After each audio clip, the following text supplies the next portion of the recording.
Bonjour à tous, bienvenue pour un nouvel épisode. Aujourd'hui, nous sommes avec Anthony Citruc. Anthony, bienvenue, enchanté. Il est venu nous présenter son dernier livre et celui d'avant, on va en parler un peu parce que il a l'air pas mal, vraiment pas mal. On va commencer avec la vie de Yann Palach. Yann Palach. C'est une biographie romancée que j'ai faite sur ce personnage de Yann Palach, qui est un jeune étudiant qui s'est immolé en 1969 à Prague pour manifester contre l'invasion de son pays. Et on va parler de ton livre d'avant, du premier, alors, qui s'appelle Porn Star, édité par la Musardine, pour les connaisseurs. C'est un acteur de 50-60 ans, qui est une ancienne gloire, qui aujourd'hui ne fait plus que des petites vidéos un peu crado, histoire de survivre. Il trouve l'occasion de percer dans le cinéma traditionnel. Nous allons réaliser un terre-mer ballotine de volaille et langoustine braisée. Ce mélange est composé de purée de patates douces, une courgette braisée, un médaillon de ballotine de volaille, de langoustine, d'un mélange d'épices cajun, d'un jus de langoustine et de fleurs de péragonium. Alors aujourd'hui, ce que je te propose, Anthony, on va partir en Louisiane. 2-3 petits trucs sur la Louisiane. Il y a des alligators. Aujourd'hui, ça a été compliqué pour moi de trouver de l'alligator. On a dû remplacer l'alligator par du poulet. Voilà. De Louisiane. Bon, sans plus tarder, nous allons commencer par l'épluchage des légumes. Ici, est-ce que tu reconnais quelque chose? Les carottes. Quoi d'autre? L'ail. Oui, c'est bien. Du gingembre, non? Oui, super. Et ça, j'en ai aucune idée. Ça, alors, c'est de la patate douce. Elle est beaucoup moins sucrée, plus ferme à la cuisson. On va essayer de désucrer un peu la recette. Allez, hop. Je demande à Anthony d'éplucher les patates douces blanches. Il s'attelle tout de suite à la tâche. Pendant ce temps, je prends un peu d'avance sur la recette en décortiquant et en nettoyant les écrevisses et les langoustines.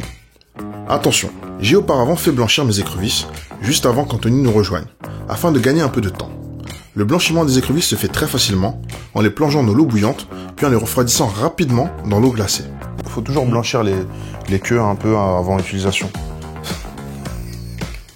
Ce que je viens faire là, c'est retirer l'écaille du milieu, je la secoue de droite à gauche et en fait, je tire d'un coup sec. Et ça permet de retirer l'estomac. C'est une pratique qui s'appelle châtrer en fait, qui se fait très souvent sur les crustacés. Je garde une pince d'écrevisse pour mon dressage par la suite. Ce que je vais te demander maintenant de faire, Anthony, c'est de retirer les extrémités et les couper à peu près en 4-5 morceaux chacune. Et il t'arrive souvent de cuisiner chez toi à la maison? Quand je fais des plats de bolognaise, des choses comme ça, j'essaye de mettre du vin rouge, de caraméliser les oignons, des choses comme ça. Ah mais tu connais un petit peu quand même, hein. Mais ça va pas tellement plus loin. Je vais te demander de mettre les patates douces directement dans l'eau, s'il te plaît. On plonge les patates douces dans l'eau bouillante et on continue. J'ai terminé avec les écrevisses et les langoustines. Je rejoins Anthony sur l'épluchage des légumes, qui vont servir à la préparation de notre sauce. On découpe une carotte, 5 gousses d'ail, un oignon et nous découpons une tomate. On a nos carcasses, l'oignon, l'ail, les carottes, la tomate et tout de suite on va réaliser notre jus d'écrevisse. On prépare notre jus dans un wok dans lequel on vient verser un filet d'huile. Spatule en main, monsieur. Là, on a allumé notre plaque, l'huile est bien chaude. On va commencer par faire cramer tout ça. Anthony vient marquer les carcasses en cuisson afin qu'elles puissent dégager toute leur saveur. Nous versons ensuite des oignons dans le wok. Tu peux taper dessus un peu, n'hésite pas à casser un peu les carcasses. Voilà, vous entendez? Il va vraiment extraire tout le jus du crustacé. Je crois, Anthony, qu'il est l'heure de ce que tu préfères, les flammes. Ah! Afin de réaliser un beau flambage, j'ai auparavant fait chauffer du bourbon dans une casserole. Car sans gaz, il m'est difficile de créer une combustion, car il faut élever la température de l'alcool pour réussir celle-ci. On laisse flamber nos carcasses jusqu'à extinction des feux. Anthony continue de casser les carcasses pour extraire tout le jus. Il rajoute ensuite du poivre et du sel. Pas trop salé, à savoir que le jus va réduire.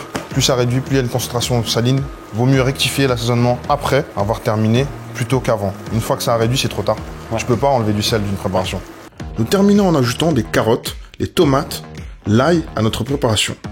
Nous laissons notre jus réduire et pendant ce temps, nous allons réaliser la courgette braisée. C'est très simple.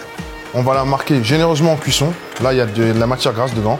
On va la saler, la poivrer, la courgette et la balancer directement au four. Une jolie courgette.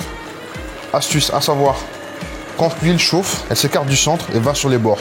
C'est qu'elle commence à chauffer. Une fois qu'elle est chaude, elle est plus limpide, plus liquide qu'elle devrait déjà. Donc tu sais déjà que l'huile elle est bonne. Ici, j'ai ma copine, la boîte à épices. Alors, Anthony, je vais te demander d'ouvrir, s'il te plaît. J'arrive. Ouais. N'hésitez surtout Voilà. pas, quand vous réalisez votre jus, magnifique. Un peu d'anis étoilé et de la noix de muscade. Tu vas venir la râper sur ta courgette comme ça. Superbe, magnifique. C'est bon, il y en a assez. Tu tapotes, voilà, superbe. Sel, poivre. On met au four notre courgette pendant 8 minutes à 170 degrés et on termine notre jus en y rajoutant du persil. Moi, la verdure, je la mets, je dirais pas à la fin, mais après. Comme ça, elle a le temps de pas trop faner et elle va juste infuser. Ici, on a du beau persil. On va pas se prendre la tête parce que c'est pour un jus. Hop, voilà. On va venir mélanger tout ça. Non, tu peux mélanger s'il te plaît. Et on va mettre cette préparation à réduire tranquillement sur le côté. Anthony mouille le jus d'écrevisse afin de réaliser le bouillon. Et nous voici maintenant pour la réalisation de nos épices cajun maison. Parce que Anthony, lui, c'est un mec, il aime le challenge. Il n'est pas dans la facilité. Donc, les mélanges déjà prêts, c'est pas pour lui. Je vais te demander de râper un peu de cannelle. Là, t'es bien, mets-toi là. Pendant qu'Anthony s'occupe de la cannelle, je rajoute une cuillère de 4 épices. Un anis étoilé. Du citron séché. De l'ail. Du gingembre. De la muscade râpée. Du poivre de Jamaïque. On va venir saler. Cadeau de ma femme, ça. Regarde comme il est beau. Ah oui. Je te laisse saler. Tu peux y aller. Oh là là, quel homme. Voilà, on va mélanger tout ça. Un peu d'huile. Toujours la même astuce pour moi. Au lieu d'équeuter feuille par feuille, gain de temps. Vous inclinez bien votre branche comme ça et vous venez gratter vers le bas. Hop. Et on vient hacher rapidement. Hein. On est sur un petit hachage rapide. On fait toujours attention, le pouce derrière les doigts. La lame, si jamais elle doit couper, elle va venir couper l'ongle et pas la peau. Jamais comme ça, jamais comme ça, jamais comme ça. Ici, les mains là, le pouce derrière en renfort, il guide le reste de la main. Là, je pense qu'on est prêt. On décortique la base de la langoustine afin d'avoir de la chair apparente. Je trouve que ça va être plus joli et au moins ta marinade, elle va bien rentrer dans la chair de crustacé. On la dépose gentiment ici, comme ceci. Et on va faire la même chose pour ces frangines. À mesure que je finis de préparer les langoustines, Anthony verse la préparation sur chacune d'entre elles. Les langoustines sont prêtes. On les enfourne à 170 degrés pendant 5 minutes. On enchaîne avec la purée de patates douces. Anthony la mixe à chaud, ce qui facilite le processus et donne une meilleure texture. Et il la sale. Je vais te demander de lisser un peu maintenant, Anthony, pour que les bords soient propres. D'accord. Là, tu vas juste, avec le bout de la maryse, venir gratter les bords. Tu vois? Ça évite que ça croûte et puis c'est plus propre. Parce que nous, ce qu'on veut pas, c'est avoir une croûte. Hein. On vient filmer au contact directement. Hein. On empêche l'air de rentrer. Bam, j'appuie. On est sûr vraiment qu'elle est bien et qu'elle va pas croûter. Maintenant, nous réalisons le passage du jus de crustacé à la passoire. Anthony écrase la préparation afin d'extraire le maximum de jus. Alors Anthony, on m'a dit que tu aimais beaucoup les avions. T'as d'autres passions que l'écriture dans la vie? Je travaille dans un groupe aéronautique. Ce groupe fournit des moteurs, des trains d'atterrissage, des toilettes d'avion même. Sérieusement? Ouais, on fait tout ça. C'est un business qui rapporte, les toilettes d'avion? Les toilettes d'avion en elles-mêmes, j'en sais rien. Ce business-là rapporte quelques milliards chaque année. Quoi. On verse le reste de jus, on rajoute du sel et un peu de crème. Qu'est-ce que t'en penses? Ah oui, la saveur, ça m'intéresse. Je te brûle pas. Hein. C'est bon, hein, c'est fort. Hein. C'est un jus, il est bien réduit. C'est parfait. On va sortir notre courgette aussi. Là, on est bien sur la cuisson. Elle est fondante, mais ferme. Je laisse le torchon dessus. Ça, c'est un signal en cuisine. Toujours, attention, casserole chaude. On va la mettre avec ses copines les langoustines. On est sur une belle courgette braisée. Hop. Nous avons notre balotine de volaille que j'ai réalisée tout à l'heure. En effet, en attendant qu'Anthony n'arrive, j'ai préparé la balotine de volaille en désossant mes poulets, sans séparer les blancs des cuisses et les ailes. Le principe étant de garder notre volaille entière sans les os. La balotine, ce qui est bien, c'est de la couper pendant qu'elle est encore filmée pour avoir un beau médaillon qui se tient. On découpe notre volaille en médaillons et on la dépose dans notre poêle avec un filet d'huile. On enfourne à 190 degrés pendant 5 minutes. Je remplis une poche à pâtisserie de purée de patates douces. Je réalise un cercle de patates douces qui me servira par la suite de contenant pour la sauce. J'utilise ensuite un cadre où je dépose mon médaillon, que je viens masquer par la suite à l'aide de ma patate douce. Je dépose la courgette sur le côté de mon assiette. Je dépose les langoustines tout autour de la purée. Je verse le jus au centre de la purée. Je dispose ma pince en décoration, ce qui me permet de donner du volume à mon assiette. Enfin, je laisse Anthony décorer notre assiette avec les fleurs de pélargonium. Anthony, voici les assiettes qu'on a réalisées ensemble aujourd'hui. Est-ce que tu es fier de ton travail, déjà visuellement? Oh ben oui, oui, c'est superbe. Hein. Est-ce que tu as l'habitude de cuisiner ce genre d'assiette à la maison? Ah non, pas du tout.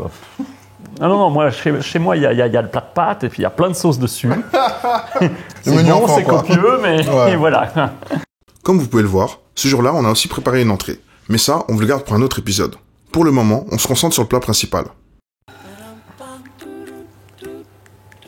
Elle est bien cuite à l'intérieur, fondante, voilà. L'extérieur est super bon aussi. Je sais pas comment. Je sais même plus quoi choisir, mais il y a ça que j'ai repéré tout à l'heure. Ça aussi, c'est ton travail, ça. Ouais. Non, mais la sauce, je pourrais presque me nourrir que de ça, quoi, là, tellement elle est bonne. Ça aussi, ce qu'il y a dessus. Là, le mélange cajun. Ah ouais. Oh, la sauce, on te la met en perfusion, quoi. Ah oui, là, tu peux. Ouais, elle est délicieuse. J'espère que tu es fier de toi, tu as appris quelque chose. Oui, alors. Tu pourras reproduire. Je vais revoir l'émission plusieurs fois, quand même. Attends, tu te rends compte que tu as fait toi-même ton mélange cajun? Oui, le mélange, c'est ça? Ouais. Mélange, ouais. Ok. Bon, je vais finir en te remerciant, Anthony, d'avoir accepté de venir aujourd'hui. Je te souhaite bonne continuation pour la suite. Merci. Surtout avec ton deuxième livre, La vie brève de Yann Palak. Là, c'était bon, hein? Ouais. Voilà. Et je te remercie encore une dernière fois. Et je te souhaite un bon appétit. À toi. Merci. Tu peux la mettre. Sérieux? Putain, ça va? Ça va? C'est les riches du métier, hein. Comment ils font les caméramans d'acteurs du film de cul? Désolé, l'ami.